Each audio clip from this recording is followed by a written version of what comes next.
Hey, I'm Shane with Wood and Fire Barbecue. You want to see how I made this? Hang tight.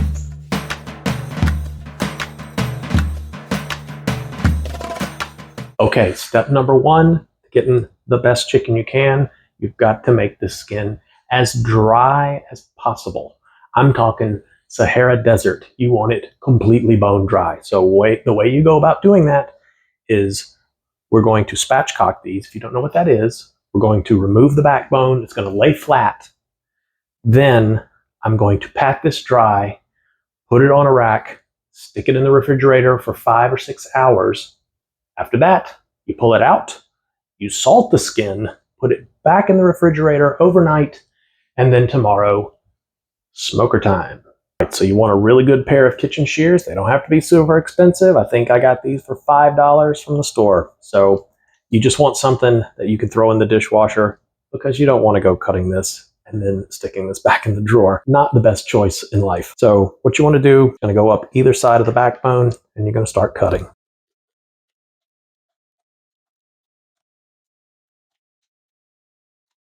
There you have the backbone. You can save this if you want to make your own stock. You can throw this on the smoker for a little bit, get a little bit of color on it, throw it in a stock pot with some other stuff, and it makes a really good chicken stock. So, or you can just toss it in the garbage. Completely up to you. I'm going to trim this one up and then I'll bring you right back. All right, so now you got your backbone removed. Get it to lay flat. You're going to have to put a little indentation right here in this bone. Get yourself a knife. You don't have to go all the way through, just enough, and spread it open. Then it will lay flat. I should also mention, with these wings, you can choose to tuck them underneath like this, or what I do, I just nip them off. Again, this can go in the stock pot. It's great for making stock. Next step, just gonna pat it dry, get it as dry as you can. All right, so we've got these things on a rack. We're gonna throw them in the refrigerator, give it about 5 or 6 hours, take them back out, hit them with some salt. So now you're gonna come back with the salt and just start salting all over it. This is going to continue to dry the skin and it will absorb the salt back into the chicken. So there won't be any salt on the skin once this process finishes. It's all done. It's back into the fridge. Okay, so here we are. It's day 2. We have let these sit in the refrigerator overnight. The next step, to get some pepper and some garlic powder on it. It's thoroughly salted. You don't have to add any more salt. What I'm going to use, a little bit of duck fat and just enough kind of make the skin tacky so that the rub will stick.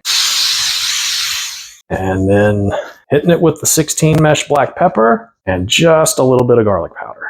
All right, let's head to the pit. I'm gonna throw these on. I'm putting them over closer to the firebox. The heat is most intense there, obviously. So I'm trying to get this skin more on the crispy side. I'm also running above 300 degrees. The reason for that is if you're running at a normal smoking temperature, 225, 250, you're gonna end up with rubbery skin. So I'm trying to crisp the skin up as best I can.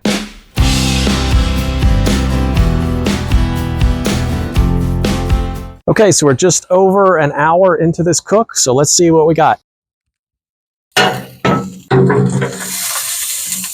All right, our temp is reading right at 130. So what I'm gonna do now, I'm gonna take these, I'm gonna flip them over so that we can get a little more heat, radiant heat from my deflector plate there onto the skin, and we're going to take it up to about 162 degrees and then pull them off. We're going to let the carryover bring it up to 165 because that's the appropriate temperature to eat poultry.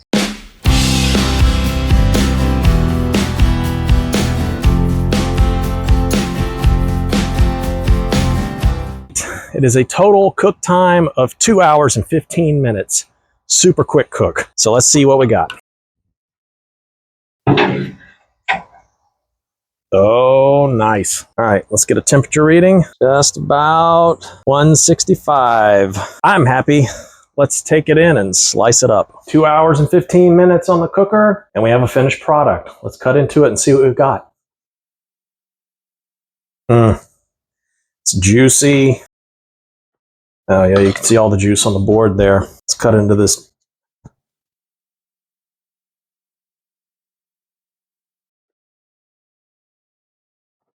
All right, let's get a taste.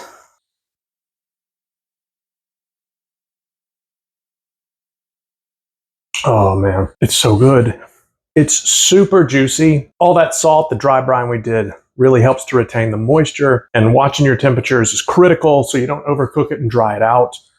If you're going to keep it under 165, I typically bring mine to 160 or 162 on the cooker and then let the residual heat carry it up to 165. If you've never done a chicken this way, I know that not all cuts of meat are inexpensive these days, but chicken is one of the ones that's on the cheaper side. So if you're just jumping into this, I highly recommend you give it a shot. It's a great place to start, especially if you're just getting into grilling, smoking meat. I hope you've enjoyed this video. If you have, give me a like, give me a subscribe. I would greatly appreciate it. It doesn't cost you a thing and it helps me out immensely. So get up, go out, cook some good food, be a little bit better tomorrow than you were today.